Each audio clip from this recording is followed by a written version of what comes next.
Breath of the Wild is an amazing game, but I want you for a moment to imagine what it would be like without any interactable characters. No Kilton, no Kass, not even Sidon. Now imagine how much more boring the game just became, because there are no NPCs to talk to. Like, how am I even meant to play the game without Beedle?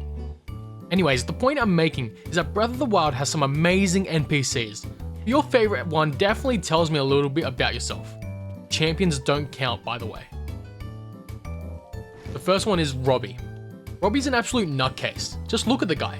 It's his fault those guardians have legs again, so I just can't like him. You're also a nutcase. You love Robbie because of how chaotic he is, and that's because you're also equally as chaotic.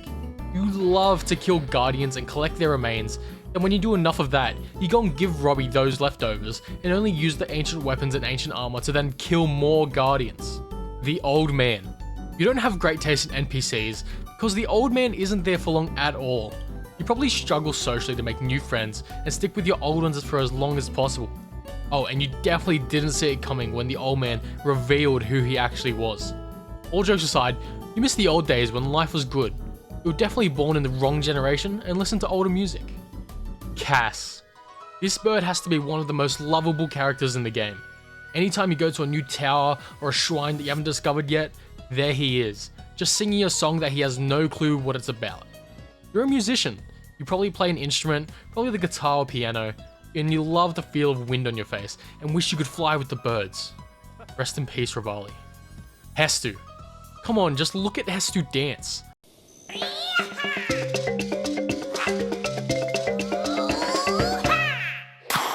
I love this thing. Hestu just makes me happy when I see them. All they want to do is shake their maracas and find their kids. If you love Hestu, then you also love to dance. Absolutely jamming out every second you get, because you probably can't play an instrument. So the next best thing is to dance and vibe to it. I hope your kids also aren't getting lost. Beedle. Look at this little guy. He's got a backpack that is way too big for him and has a haircut that needs a bit of changing. But he is adorable. He wanders around every stable you have ever been to, and all he wants is beetles. And he'll do anything to get them. Breath of the Wild is probably your first Zelda game, and that's okay. You probably saw Beedle and felt bad for him. You hate insects, and probably have one of those weird friends who loves to just hold him and pick him up. Sidon. Look, I already know why you like Sidon. Anyways, before we get too distracted, you definitely find this fish man attractive, and your favorite part of the game was riding on his back to defeat the divine beast. All you want is more side quests with him, and every time you go into the Zora domain, you seek him out and say hi to him, just to be around him a little bit more. You need to find some more hobbies. Kilton. You're a little bit odd, but in a good way. Kilton is a lovable character, wanting to see more of the world and see the monsters defeated, but also too lazy to do it himself. You're definitely the creative type, but are also lazy. You have plenty of million-dollar ideas, but won't ever act on them. You and Kilton are one and the same. If you can get someone else to do something for you, then that's exactly what you would do. King Rhoam. Look, I know what you're thinking. Isn't King Rhoam and the Old Man the same person? Well, yes, but also no. You see, they're different characters, as the Old Man was there to help Link, and King Rhoam is who he is afterwards. Anyways, if you like King Rhoam and all 10 seconds of him on the screen, then I don't know, man. You don't really care for any of the other NPCs, and probably haven't even been in the game. You struggle to commit to things, and that's alright. Yunobo. Yunobo is such a good pick. For being such a big guy, he's absolutely adorable. And would 100% pummel me into the ground in an instant if he wanted to. You loved launching him out of a cannon because him being happy made you happy. You definitely are a people pleaser and like to be a bit of a class clown, making everyone else laugh, because that's what makes you happy. You also definitely wish you were a Goron. The Flower Lady. I bet the Flower Lady never even crossed your mind when thinking about your favorite NPC. And that's for a good reason. Breath of the Wild isn't meant to be a horror game, but when she goes on a rampage, that is one of the only times I've genuinely been terrified of the game. You love plants and probably grow your own vegetables at home, and you're going to go to university or college for botany. I'm saying all this because your whole life revolves around plants. But for real, you definitely love nature and love camping out in the wilderness. Riju. You feel bad for Riju, a young child that has to take charge of a whole large village of women. You definitely take on more responsibility than you can handle, and probably get stressed out much more than you probably should. Take a day off, relax a little bit. You feel like the weight of the world is on your shoulders, and you are a perfectionist, which is a hell of a combo. But you need to relax and realize we're just ants on this small little planet on this tiny galaxy. Strade. Now the only reason I'm mentioning Strade is because he is a great sight for sore eyes out in that Gerudo desert, and instantly relieved my stress when I saw one of the cutest, nicest creatures you could ever see in all of Hyrule. You love to travel and would love to travel the world someday, probably by doing some backpacking. You aren't much for plans and like to wing it, instead of planning every single detail out. You also like to keep yourself busy, never staying in one spot for too long. Master Kohga. That's right, I'm counting him.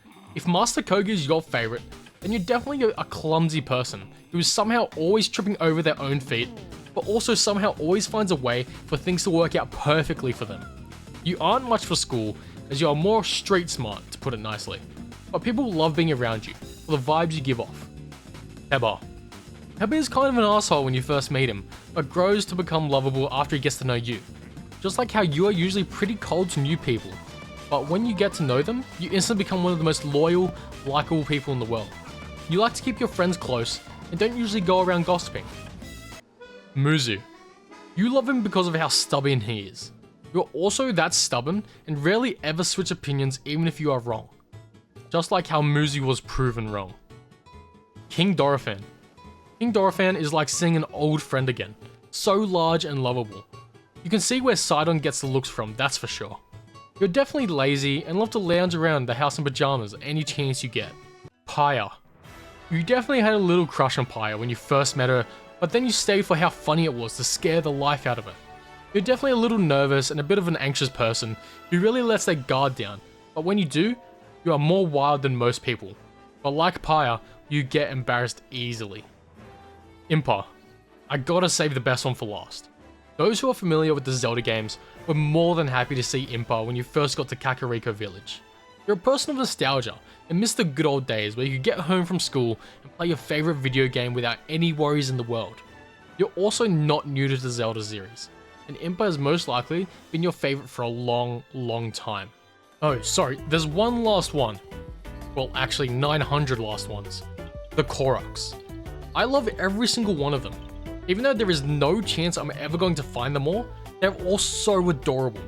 If Koroks are your favorite, then you love just being alone and doing your own thing. You're an introvert, but also love to get out and travel and find new weird things about the world. There's literally around 100 NPCs in Breath of the Wild, so I tried to get to all the main ones that people would know and like. This video is all a joke, so don't take anything too seriously, but I'd love to know if I was accurate with any of your favorite NPCs. And if your favorite NPC wasn't in this video, then let me know who it was down below, and tell me why they're your favorite. Remember to also follow me on Twitch, link is in the description, and subscribe to the channel to see more of my vids. Have a great day. See ya!